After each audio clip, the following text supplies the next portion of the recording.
बिस्मिल्लाहिर रहमानिर रहीम।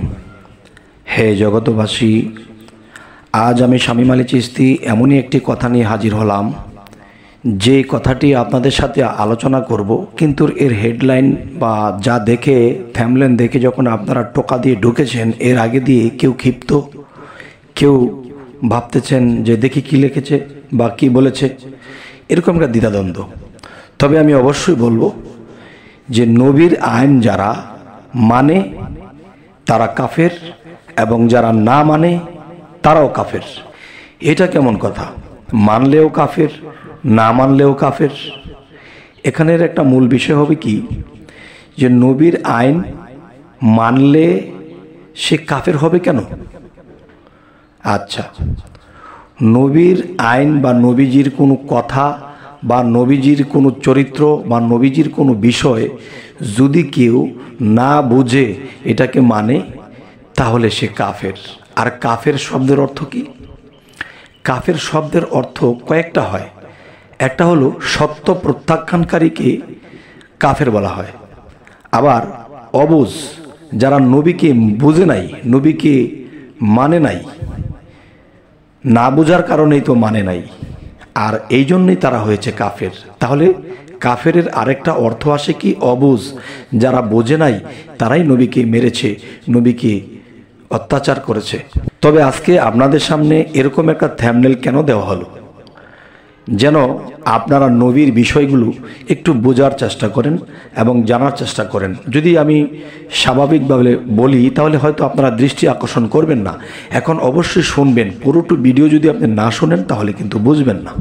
সেই কথাগুলো হলো, দেখুন, যে আমরা এই পৃথিবীতে জন্মের পর থেকেই নবীকে দেখিনি, নবীকে চিনিনি, নবীকে জানিনি। তারপরেও কিন্তু দেখা যায় আমরা নবীকে মানতেছি। কিন্তু কোরআন ও হাদিসের দিকে যদি আমরা লক্ষ্য করি, যে 1400 বছর আগে যারা জন্ম নিয়েছিল সৌদি আরবে, তারা নবীজিকে দেখেছে। এখানে একটা বিষয় দেখেন, হাদিস গ্রন্থ যদি আমরা নাড়াচাড়া দেই তো আমরা এই জিনিসগুলো পাই, যে এক নজর যদি কেউ রাসূলকে দেখে তার জন্য সমস্ত দোজখই হারাম। এক নজর যদি কেউ রাসূলকে দেখতে পারে তার জন্য দোজখ হারাম, সেটা বাস্তবে হোক আর স্বপ্নে হোক। তবে এই কথাটি আমি আপনাদেরকে একটু গুছিয়ে বলছি, যে দেখেন, নবীকে বা রাসূলকে যদি কেউ এক নজর দেখে তার জন্য দোজখ হারাম। কিন্তু দেখেন, এই আবু জেহেল কিন্তু নবীকে বহুবার দেখেছে, তাহলে তার কি দোজখ হারাম হয়েছে? হয়নি। তাহলে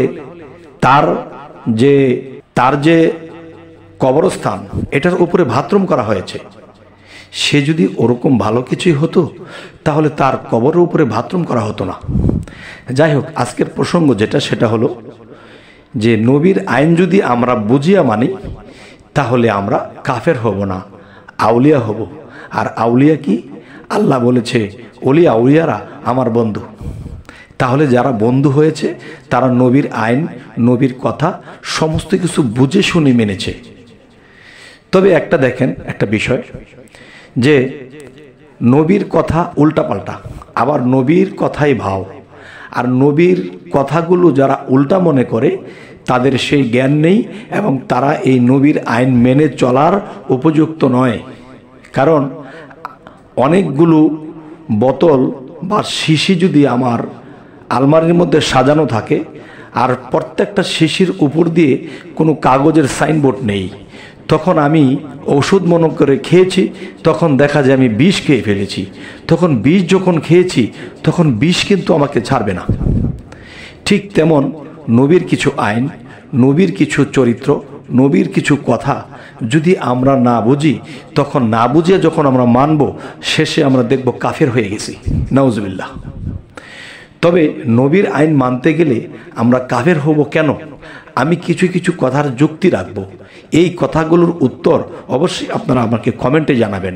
যদি আপনারা বলেন যে না, এই কথাগুলো ঠিক না, আপনার এই ভিডিওটি ডিলিট করুন। আর যদি বলেন যে না, কথাটা বোঝার আছে, আমরা বুঝতে চেষ্টা করতেছি, তবে আলহামদুলিল্লাহ। এবং কি বুঝলেন অবশ্যই তাও বলবেন।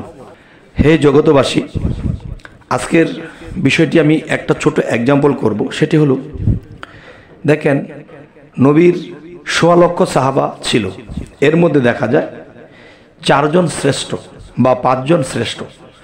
তাহলে এই শ্রেষ্ঠ সাহাবাদের মধ্যে কি হয়েছিল?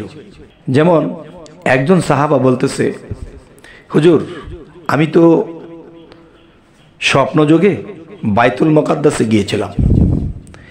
বাইতুল মুকাদ্দাসে গিয়ে দেখি যে একটি দরজা আর একটি হলো জানালা, একটি গেট, দুই দিকে দুইটি জানালা। তখন নবীজি বলেছে, হ্যাঁ হ্যাঁ হ্যাঁ, ঠিক ঠিক। এর কিছুদিন পরে আরেকটি ভক্ত বা আরেকটি সাহাবা এসে বলতেছে যে হুজুর, আমি দেখেছি যে বাইতুল মুকাদ্দাসে আমি স্বপ্নযোগে গেলাম, তখন দেখলাম 2টি গেট 4টি জানালা। তখন নবীজি বলল, হ্যাঁ হ্যাঁ, ঠিক ঠিক। এরপরে আরেকজন গিয়েছে, বলতেছে, হুজুর, আমি বাইতুল মুকাদ্দাসে স্বপ্নে গিয়েছি, গিয়ে দেখলাম 3টি গেট 6টি জানালা। তখন বলছে, হ্যাঁ হ্যাঁ, ঠিক ঠিক ঠিক। আরও কিছুদিন পরে আরও একটি সাহাবা স্বপ্ন দেখলেন এবং বললেন যে হুজুর, আমি বাইতুল মুকাদ্দাসে গিয়েছিলাম স্বপ্নে, গিয়ে দেখি যে 4টি গেট 8টি জানালা। তখন বললো, হ্যাঁ ঠিক ঠিক। তো এখন কথা হলো যে বাইতুল মুকাদ্দাস তো একটাই, তাহলে একজনে বলল একটি গেট 2টি জানালা, তাও ঠিক। আবার 2টি গেট 4টি জানালা, এটাও ঠিক। আবার 3টি গেট 6টি জানালা, এটাও ঠিক। আবার 4টি গেট 8টি জানালা, এটাও ঠিক। তাহলে নবীজি কয় প্রকারে কথা বলতেছে? এখন এ ধরনের কথা শুনে আমাদের কি মনে হচ্ছে? নবী কি কখনো মিথ্যা বলে? কিন্তু মনে তো হচ্ছে মিথ্যাই বলতেছে। তাহলে নবীজির হাদিস বোঝার মতো জ্ঞান সকলের নাই, আর যার নাই সে যদি এই হাদিসগুলো মানে, তখন সে ভুল করবে, আর ভুল করার ফলে সে কাফের হবে। আর কাফেরই আরেক নাম সত্য প্রত্যাখ্যানকারী অথবা অবুঝ। যারা অবুঝ ছিল তারাই তো নবীকে টর্চারিং করেছে, নবীকে অত্যাচার করেছিল। তখন সেই 4 জন সাহাবা যখন একাত্র হলেন, তখন সেই 4 জন সাহাবা একাত্র হওয়ার পরে তখন বলতেছে যে আমি বাইতুল মুকাদ্দাসে গিয়েছিলাম, একটি গেট 2টি জানালা দেখেছি। আরেকজন সাহাবা বলতেছে যে তুমি মিথ্যা বলতেছো, আমি দেখেছি 2টি গেট 4টি জানালা। সে বলতেছে তুমিও মিথ্যা বলছো। তখন বলতেছে আমি দেখেছি 3টি গেট 6টি জানালা। আরেকজন বলছে তুমিও মিথ্যা বলছো যে 4টি গেট এবং 8টি জানালা। তখন কিন্তু 4 জনের মধ্যে দ্বন্দ্বের সৃষ্টি হলো। তখন বললো আমার কথা নবী রায় দিয়েছে। সে বলতেছে আমার কথা নবী রায় দিয়েছে। সে বলতেছে আমার কথা নবী রায় দিয়েছে। তখন 4 জনের মধ্যে যখন দ্বন্দ্ব সৃষ্টি হলো, সে বলতেছে আমিও ভুল দেখিনি, আবার নবীও তো ভুল বলেনি। তাহলে তুমি দেখেছো একটা, আমি দেখেছি একটা, নবী রায় দিল, হ্যাঁ ঠিক। তাহলে কি আমরা মিথ্যা, না বাইতুল মুকাদ্দাস মিথ্যা, নাকি নবী মিথ্যা? নাউজুবিল্লাহ। এখন কি বিষয়টা কি? হে জগতবাসী, আজকের এই আলোচনাটি একটু মন দিয়ে শুনবেন। অবশ্যই এখান থেকে আমাদের কিছু বোঝার আছে, কিছু জ্ঞান পাওয়ার আছে। সেটি হলো, আমি আপনাদেরকে আরেকটু বলছি যে দেখেন, তখন নবীজির কাছে যখন গেল 4 জন, তখন নবী তো বুঝে ফেলেছে তাদের ভিতরে যে কোন প্যাঁচটা লেগেছে। তখন বলতেছে হুজুর, আমাদের কিছু কথা আছে, যে কথা আমাদের ভিতরে এমন প্যাঁচের সৃষ্টি হয়েছে, আমাদের ঈমান নড়ে যাওয়ার অবস্থা হয়েছে। হয় বাইতুল মুকাদ্দাস মিথ্যা, আর না হয়তো আপনি যা বলেছেন তা মিথ্যা, আর না হয়তো আমরা দেখেছি এটা মিথ্যা। এখন কোনটা সত্য, এটা আপনি সত্য আমাদেরকে বলে দেন। তখন নবীজি মুচকি হেসে দিয়ে বলে দিল যে তোমরা 4 জন বসো। 4 জন যখন বসলো, তখন কি হলো? তখন বলতেছে তুমি যে দেখেছো একটি গেট 2টি জানালা, তোমার সাধন গতি, তোমার যতটুকু হিম্মত, অতটুকের শক্তি দ্বারা তুমি সেই বাইতুল মুকাদ্দাসের এক পাশ দেখে এসেছো, তাই তোমার জন্য এটাই ঠিক। তুমি যখন যোগ্যতা হবা, যখন আবার দেখবা, তখন দেখবা যে না আরো আছে। আর তুমি যে দেখেছো 2টি গেট 4টি জানালা, তোমার যোগ্যতা যতটুকু হয়েছে অতটুকু বলে তুমি সেই বাইতুল মুকাদ্দাসের 2 সাইড দেখেছো, তাই তুমি ডবল দেখতে পেয়েছো, এটা তোমার জন্য ঠিক। এবং যে দেখেছে 3টি গেট আর 6টি জানালা, সে তার যোগ্যতা বলে, তার আমলের শক্তি বলে সে 3টি পার্ট বা 3টি সাইড দেখে এসেছে। আর যে 4 দেখে এসেছে সে দেখা যায় 4টি গেট এবং 8টি জানালা দেখে এসেছে। তাই আমি বলবো যে হে জগতবাসী, যে নবীজির কথা যদি আমরা না বুঝি তাহলে কিন্তু আমাদের মধ্যে প্যাঁচ সৃষ্টি হবে, এবং তিনি যা বলেছে তার ব্যাখ্যা বিশ্লেষণ আমরা বুঝিনি বলে দেখা যায় প্যাঁচ লেগে যায়। যেরকম মনে করেন যে এই 4 জন সাহাবার মধ্যে প্যাঁচের সৃষ্টি হয়েছে, আর যদি ওরকম জ্ঞানী এবং বিশ্বাসী হতো তারা, তাহলে বলতো যে নবী আমাকে যেটা বলেছে এটাই ঠিক, এখানেই থাকতো। তখন দেখা যায় কোনোদিন আমলের শক্তি দ্বারা সে বাকিটাও দেখে আসতে পারত। তবে হে জগতবাসী, আপনাদেরকে এই কথাগুলো কেন বললাম? যে নবীর কথা আমরা যা পড়তেছি, যা বুঝতেছি, বোঝায় ভুল আছে, বোঝার ভুল আছে, কিন্তু গ্রন্থে ভুল নেই, যে সেই হাদিসে ভুল নেই, কিন্তু ভুল আমাদের বোঝার মধ্যে রয়ে গেছে। যখন আমরা ভুল বুঝবো এবং ভুল কাজ করব, তখন নবীর আইন মানার পরেও আমরা কাফেরের পথে চলে যাব।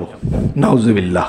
আরও একটি কথা হলো যে হযরত মুহাম্মদ সাল্লাল্লাহু আলাইহি সাল্লাম যখন মেরাজ থেকে এসেছিল, তখন আবু বকরকে বলেছিল, বা আবু বকরের সাথে যখন দেখা হয়েছিল তখন বলেছে, হুজুর আমি বিশ্বাস করি যে আপনি আল্লাহর সাথে সাক্ষাৎ করে এসেছেন, হে নবী আল্লাহকে দেখতে কেমন? তখন বলেছে, হে আবু বকর তোমার বিশ্বাসের মতো, হে আবু বকর তোমার বিশ্বাসের মতো। তখন কি হলো যে আমার বিশ্বাসের মতো, সে খুব খুশি। ওমর জিজ্ঞাসা করলো, হুজুর বিশ্বাস করি আপনি আল্লাহর সাথে সাক্ষাৎ করে এসেছেন, হে দিনের নবী আল্লাহকে দেখতে কেমন? তখন বলল, হে ওমর আল্লাহকে দেখতে তোমার শক্তির মতো। তখন আবার জিজ্ঞাসা করলেন, হে নবী আপনি আল্লাহর সাথে মেরাজ করে এসেছেন, অবশ্যই বিশ্বাস করি, কিন্তু আল্লাহকে দেখতে কেমন? তোমার ধন সম্পদের মতো। এরপর কি হলো যে দেখুন হযরত আলী যখন এসেছে, হুজুর সকলেই তো জানার চেষ্টা করলো, আমি একটু জানবো যে আল্লাহকে কেমন দেখলেন।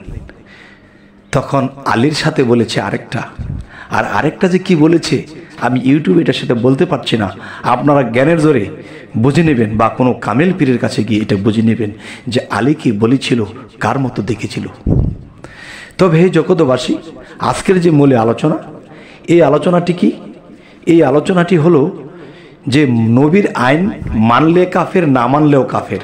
তবে না বুঝিয়া না জানিয়া যদি আমরা মানি তাহলে আমরা কাফের হব, আর যদি বুঝিয়া জানিয়া যখন আমরা মানব, সেই কথার গোর গাবট, সেই গভীরত্ব যখন আমরা বুঝে মানব, তখনই আমরা অলিয়া হতে পারবো, তখন আর কাফের হব না। তবে আমার থাম্বনেলটি দেখে আপনারা অবশ্যই কেউ এমন কিছু ভেবেছেন যে এটা কেমন কথা, তো নিশ্চয়ই আপনাদের এই কথার প্যাচগুলো ভেঙেছে। আর যদি এই কথার প্যাচগুলো নাও ভাঙে, তবু আপনারা আমাকে জানাবেন কমেন্টে। তবে হে জগতবাসী, আমাদের এই আলোচনা যদি আপনাদের ভালো লাগে তো অবশ্যই সাবস্ক্রাইব করে রাখুন, পরবর্তী ভিডিও আকর্ষণগুলো আপনাদের কাছে চলে যাবে। তো সকলেই ভালো থাকবেন, আল্লাহ হাফিজ।